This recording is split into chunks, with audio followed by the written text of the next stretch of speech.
Donc aujourd'hui, on va parler du trading. Et je précise, c'est le Forex trading parce qu'il y a plusieurs types de trading. Je reçois beaucoup de messages à propos de ça sur Instagram. Du coup, j'ai voulu faire cette vidéo pour expliquer un peu c'est quoi le trading, comment ça fonctionne et pour ceux qui veulent se lancer, selon moi, quel est le meilleur moyen de se lancer dans le trading, tu vois. Je vais pas aller dans tous les détails parce que c'est un truc assez complexe. Donc, je vais juste donner les bases pour que vous compreniez brièvement qu'est-ce que le trading. Donc, avant qu'on commence, abonne-toi déjà. Ça, c'est la base. Si t'es pas abonné, tu rates un truc de ouf. Donc abonne-toi, active-moi la cloche de notification et tu me mets un gros pouce bleu déjà. Et donc qu'est-ce que le Forex Trading? Déjà le mot Forex, il signifie Forex Exchange. Donc je vais prendre un petit exemple pour vous expliquer un peu qu'est-ce que le Forex Exchange. Il y a sûrement certains d'entre vous qui ont déjà voyagé dans d'autres pays. Lorsque vous voyagez dans un autre pays qui n'a pas la même monnaie que le vôtre, lorsque vous arrivez dans ce pays-là, vous devez échanger votre monnaie. Par exemple, si tu voyages de la Côte d'Ivoire à la France, lorsque tu arrives en France, tu vas changer tes francs CFA en euros. Et donc, en faisant cet échange-là, tu as déjà participé au Forex Trading sans même te rendre compte, tu vois. Et donc, la plupart des gens connaissent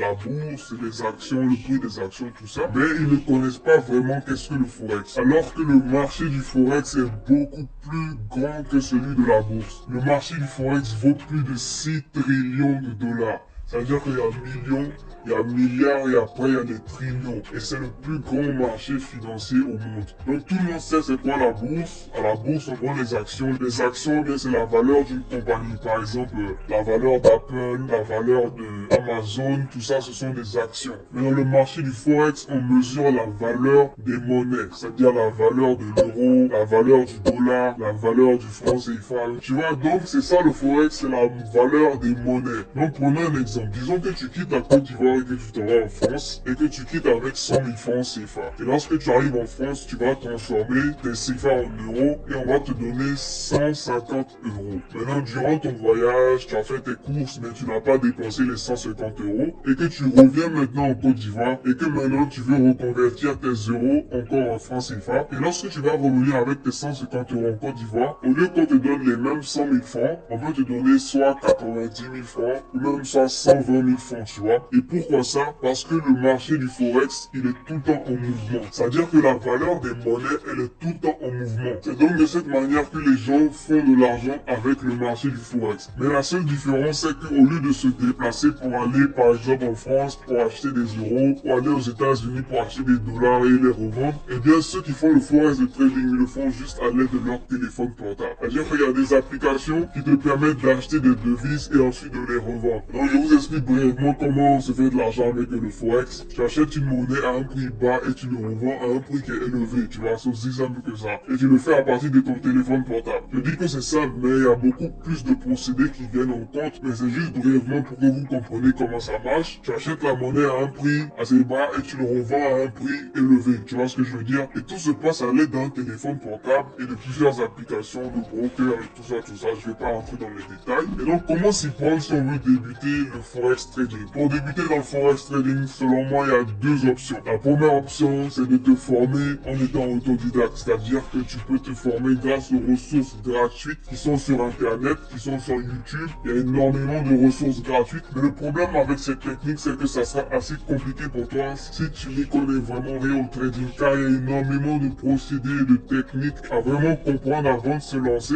Donc, ça va être très compliqué pour toi si tu veux le faire en étant autodidacte. Mais